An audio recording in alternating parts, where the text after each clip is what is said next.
So one of the things that Harry loves almost as much as politics is Carvel.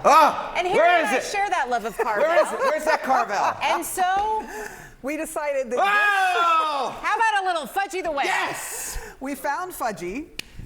This is not sponsored, by the way. Hashtag this is not an ad. Fudgy is starting to slip, and Yay! I warn you that Fudgy may be a little Sarah Seidner coming through with the cake. Oh my goodness! Did you see how high Harry jumped? Yes!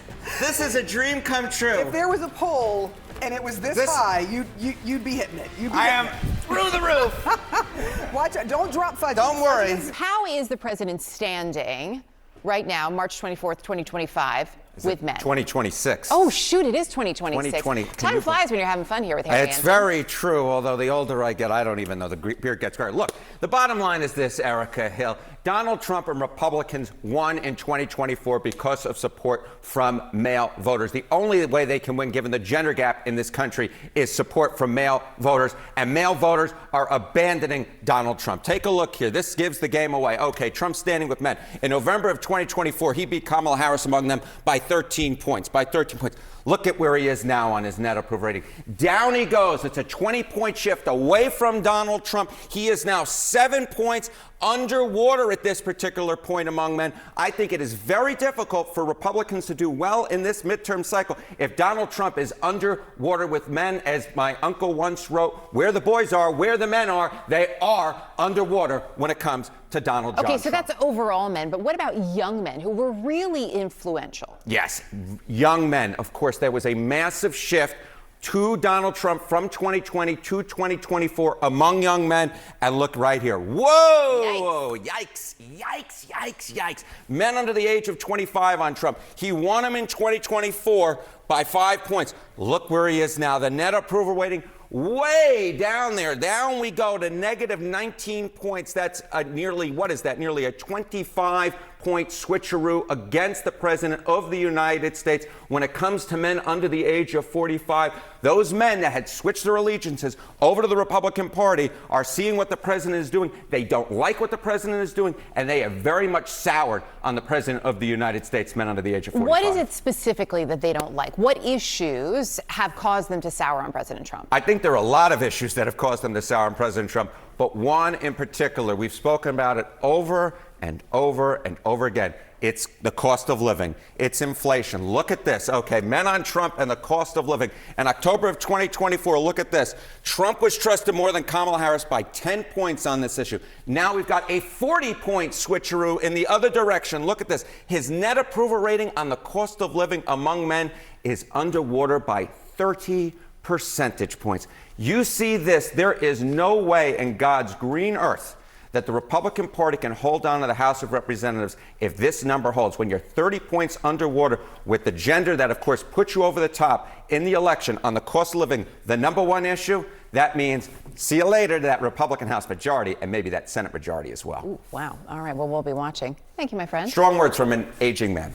Yeah, it's 26, by the way. Thanks, Harry. 26. My age. When there was this slew of initial polls that came out, the Fox News poll was the one initial poll that did not show that the war was unpopular. That has changed. Trump has lost his one good poll when it comes to the Iran war, because just take a look here. Net approval rating of U.S. military action in Iran. In early March, it broke even, right? 0 points. What that essentially means is 50% approved, 50% disapproved. But down it goes. Look at this now. The net approval rating for the U.S. military action in Iran, negative 16 points. Just 42% of the American public approve of it. 58% disapprove. So now we're looking at basically every single poll in which the clear plurality or majority of Americans disapprove with the U.S. military action in Iran. Trump can no longer point to a poll that actually shows that among the general public at large, that the American public actually approve of this military action. So this is the overwhelming for the Iran war. When it comes to how President Trump is handling Iran in general, what do we see? So you see this negative 16 points, you think that's bad, but look at Trump's handling of it. It's even worse. Oh my. Okay, Trump's net approval rating of Iran. Look at this. Overall, 28 points underwater. Very, very unpopular Donald Trump's actions are when it comes to Iran. And look at those in the center of the electorate. Look at independents. Whew! Negative 58 points. 58 points underwater Donald Trump is when it comes to Iran. And of course, this has been dominating politics over the last month. And so what we see here is the U.S. military action in Iran, not popular in a poll. It used to be actually not so bad in. And Donald Trump's handling of it, even worse. And those in the center electorate, you can barely find any independents at this point who approve the U.S. military action in Iran. So earlier this week, the president's overall approval numbers were not great. I think they had you saying, yikes. Where do they stand in this Fox News poll? You know, we have been talking about in poll after poll after poll. Look, you can look at one poll and you say, okay, Donald Trump's hit a new all-time low. And you go, okay, maybe an outlier. Then you see 2, then you see 3, then you see 4.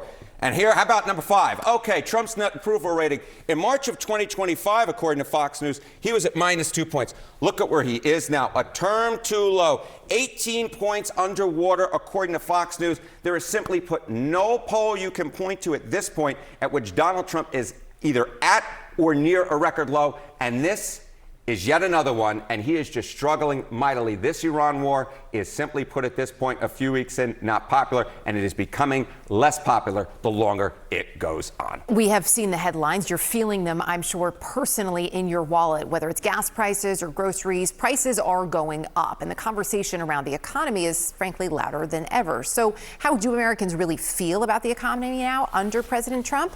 Who better to ask than CNN chief data analyst Harry Enten, here to run the numbers for us. So where do things stand, and I guess how has that standing changed for President Trump when it comes to the economy? You know, if I was a member of the White House, these are the numbers that would make me go, yikes. And if I was a Republican member of Congress, I would want to run. But there truthfully is no place to hide, because just take a look here. Okay, Trump will or is making you financially worse off, better off. The reason he was reelected to a second term back in October of 2024 is the plurality of that Trump's policies would make them better off. 44% to 38% who say worse off. Come up to this side of the screen. That worse off, up like a rocket. We're talking 53%. Wow, exactly right. Wow. 53% of Americans now say that Trump's policies make them worse off, compared to just 18%. Just 18% who say better off. So that 6-point plurality in favor of better off back in October of 2024 has become a 35-point plurality in terms of worse off. Again, these are numbers that would make me go, yikes, if I were in the White House. So what about independents? Because I know we always like to focus on independents to get a real sense of where they are. How do they feel? Yeah, okay, you think these numbers are bad, Erica Hill? Take a look among independents.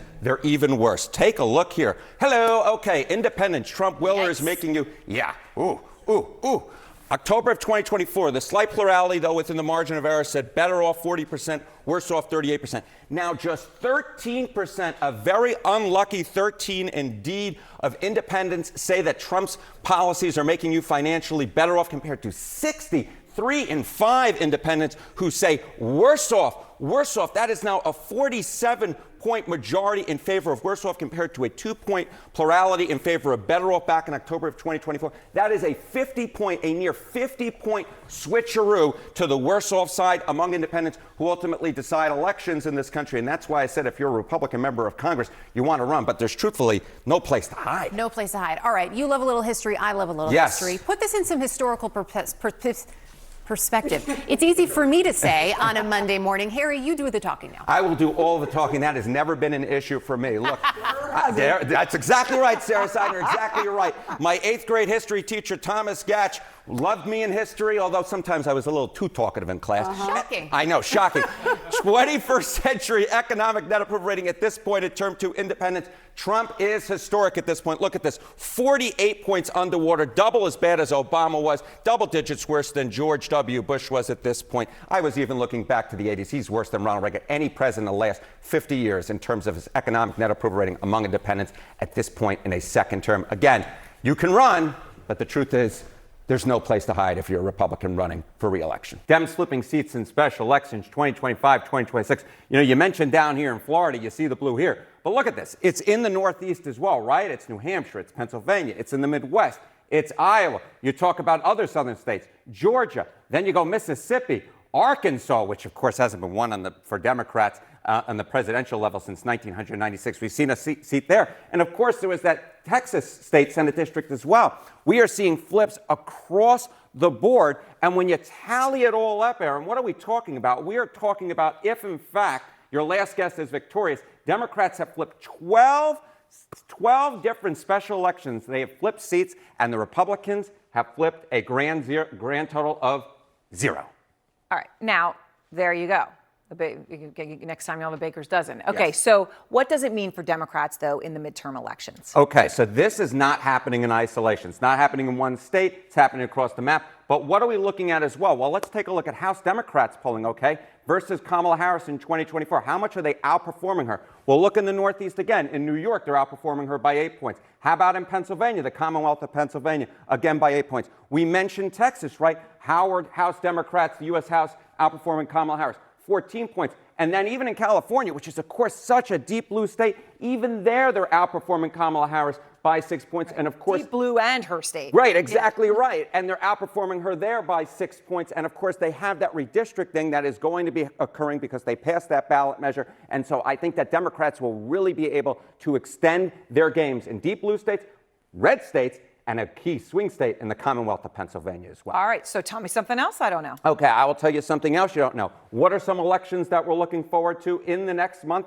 Okay, how about Wisconsin Supreme Court? Liberals there, Democrats there, hoping to flip a seat there. They, of course, have gained control. That's oftentimes a telltale sign. There's that Georgia 14th district, right? That was, of course, Marjorie Taylor Greene's seat. How close can Democrats come there? They outperformed in the primary. Can they do so in the general? And then in New Jersey 11th, Mikey Sherrill's district, a very liberal Democrat won that primary, but let's see if she can win there and even extend upon Kamala Harris's advantage in that district. If they are, that tells you that it doesn't matter. Liberal, moderate, conservative Democrats are looking good towards November. How delicious for Democrats this morning. My goodness gracious, they're waking up. Maybe they're going to get brunch at Mar-a-Lago and say yummy, yummy, because this result will make their stomachs feel quite good indeed. Florida's 87th House District election margin. Sarah is laughing over there. Look at this. In 2024, Donald Trump won it by 11 points. Look at this swing all the way to the left. We got Gregory, the Democrat, winning it by 2 points in this state house special election.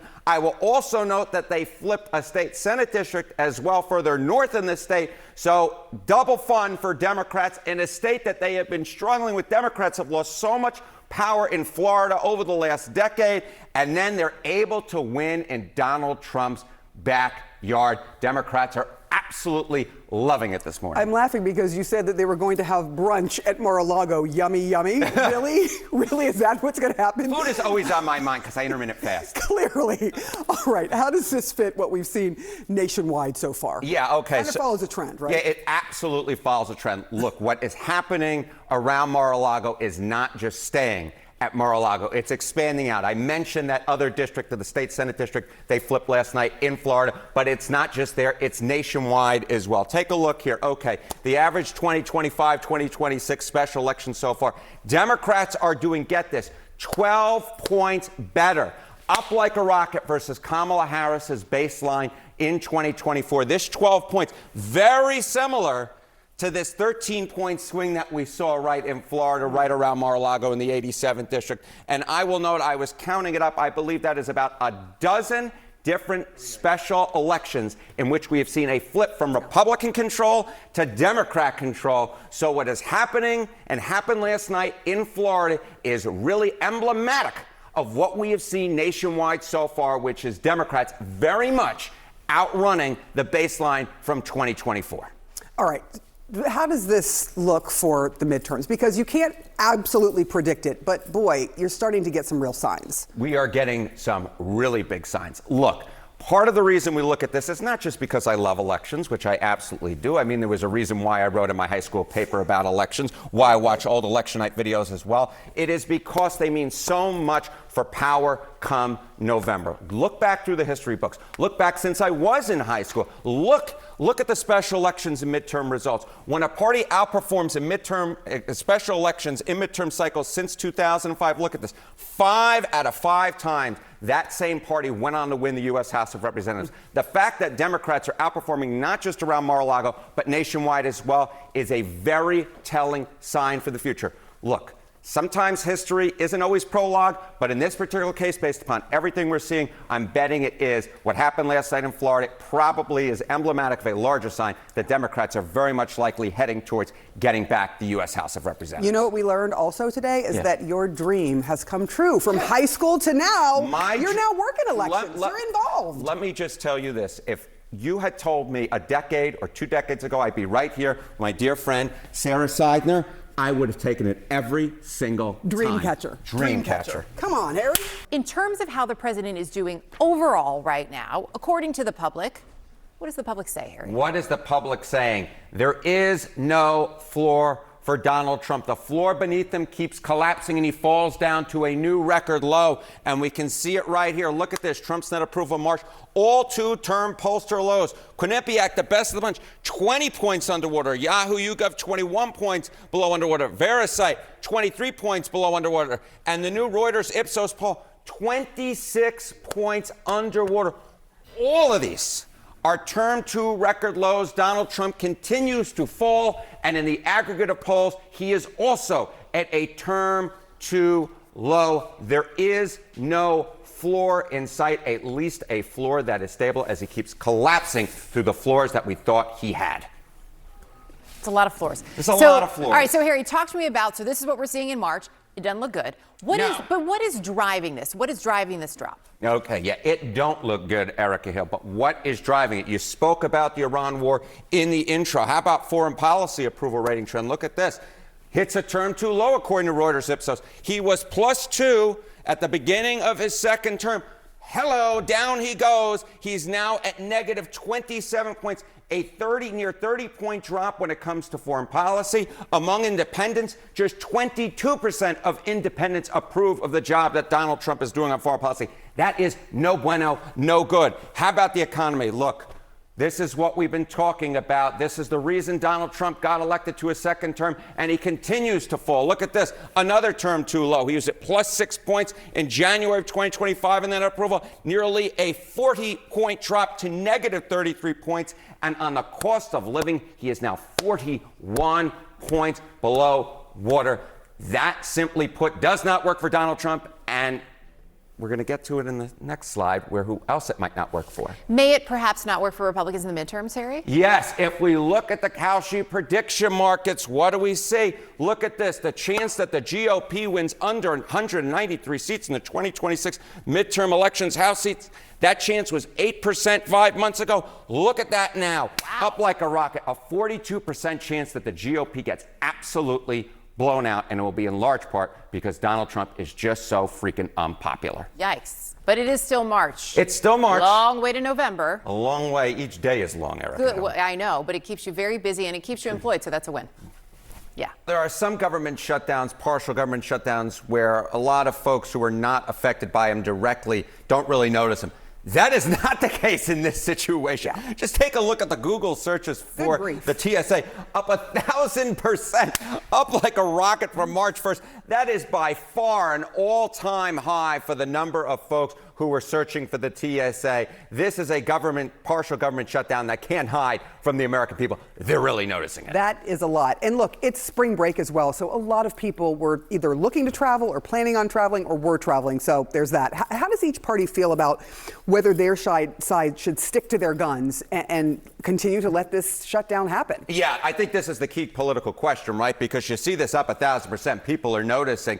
And what you see in the polling right now is it was the Democrats who said their party should in fact stick to their guns, say it was worth a shutdown, a partial government shutdown over the funding of ICE and the GHS. We're talking about 55% here, Dems on congressional Dems. Just 29% of Republicans said that their side, congressional Republicans, should in fact stick to their guns. It was worth the government shutdown. So we're dealing with these long lines. You see the Democrats saying, you know what, it is worth it, but the Republicans saying, you know what? Not really, and that's why they're coming to the table at this point. Yeah, it looks like there could be a deal in place, hopefully soon. Just how many of Trump's second term has had at least one shutdown as far as by president? Yeah, okay, and I'm going to do 2 slides at once here, Sarah. So I'm going to switch the script because I'm getting the time cues in my ear here. Oh, my goodness gracious. Okay, look at this. Percentage of the term that the government is shut down. Look at this. 20%. 20% of Trump's second term, there has at least been a partial government shutdown. That is 40 times the average of all the other presidents, just 0.5%. There's been so much time wasted on these different government shutdowns. No wonder Republicans want to get to the table. Actually, pass legislation. But I will note that there is optimism going on here. Chance that this shutdown goes past next Tuesday at 10 a.m. according to the Calcia prediction markets. Yesterday we were near a 90% chance. Now with the news coming out, only about half that. Look at that, 49% chance. Yeah. How are working class Americans feeling about the job that Donald Trump is doing? We've got our data chief here, Harry Enten, joining us. How are people feeling who are making $50K or under, which is considered, from statistics, the working class in America? The working class, those making 50K or less, those making under 50K, we're a big swing vote. We're a big swing vote in the 2024 election. Trump was able to win them. That was a very important part of his coalition.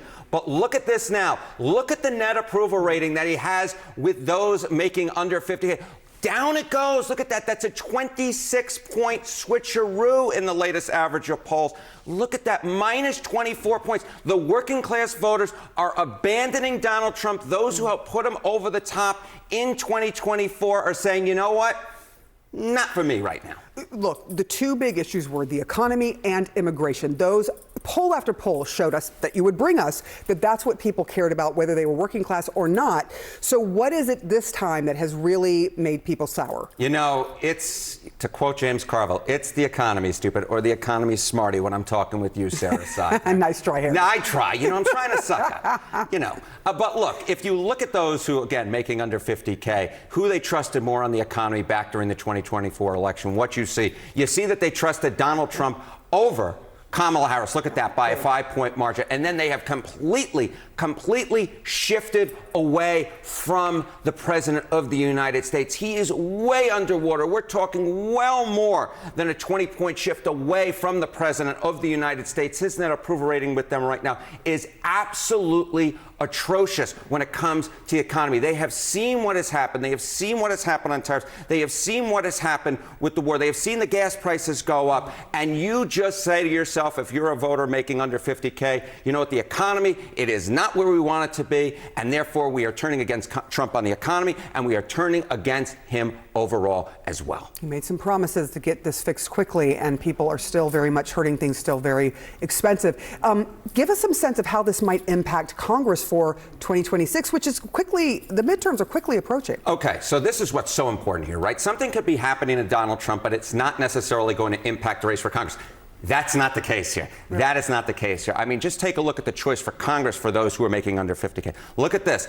In 2024, they went with the GOP by a very similar margin. They went for Donald Trump, right? A 2-point win for Republicans amongst those making under 50K. But now they are favoring Democrats by 12 points on average. This, to me, looks a lot more like 2018 when Democrats were able to win back the U.S. House of Representatives than it looks like 2024 when, of course, Republicans were able to hold on to their House majority and win the presidency. 2018, the good times may be coming back for Democrats, at least with those making under 50K. Look, the tariffs certainly have had an impact on all voters, working class in particular, because the less money you have and the more expensive things are, it makes things tighter and tighter. Very tight. So the question is there any chance that the Americans suffering through this are going to get some kind of stimulus check from tariffs? You're rolling your eyes. That ain't going to happen. I mean, there was a promise. There was a promise, or whatever. There was a promise. Some Democrats are actually trying to revive it in Congress. But at this point, you look at the Calcia prediction market. There is just a very low chance of that happening. That chance has been declining over the last few months, obviously, as you got that Supreme Court ruling coming in on tariffs. Right. And so at this point, what you're looking at is well less than a 50% chance that they get those tariff checks by 2027. So, you know what? At the end of the day, what we're seeing is those working class voters have turned against the president of the United States. They were a key swing vote in 2024. And at this point, that swing vote is swinging towards the Democrats, and it may swing them back into a majority in the House of Representatives and maybe the Senate as well. A lot of warning signs there, Harry Enten. Thank you so much. To get to know Mark Zuckerberg, if you're the American public, is to get to hate him. What are we talking about here? I mean, just take a look here. Mark Zuckerberg's net favorability. In 2016, he was positively viewed, 2 thumbs up, plus 17 points. Down he goes. Look at this in 2025, negative 42 points, a nearly 60-point shift against Mark Zuckerberg as Meta has become more and more part of the American mainstream. Americans have very much turned against the guy from Harvard. Yeah, I mean, when you start talking about mainstream media, people say, oh, mainstream media. This is it. Yeah, this is it. This is now part of it. Social media is now part of it. What about parties? How do the parties see him, and does that differ between Democrats, Republicans, Independents? It does differ, but I will point out we are in such a divided country right now. Things that Democrats like, Republicans dislike. Things that Republicans like, Democrats dislike. But on Mark Zuckerberg, he has brought the people together, united against him. Take a look. Okay, net favorability by party. With Democrats, he's 59 points underwater, absolutely hated. But even among Republicans, he's 26 points underwater. Very rarely do you get Democrats and Republicans coming together on something, but they have absolutely come against the tech CEO, which might be why he looks kind of sad here. Yeah, but what's interesting is Congress has done absolutely nothing to regulate social media. So they can be mad, but they're not doing anything about it. What about Americans? How do they think about social media when it comes to their children?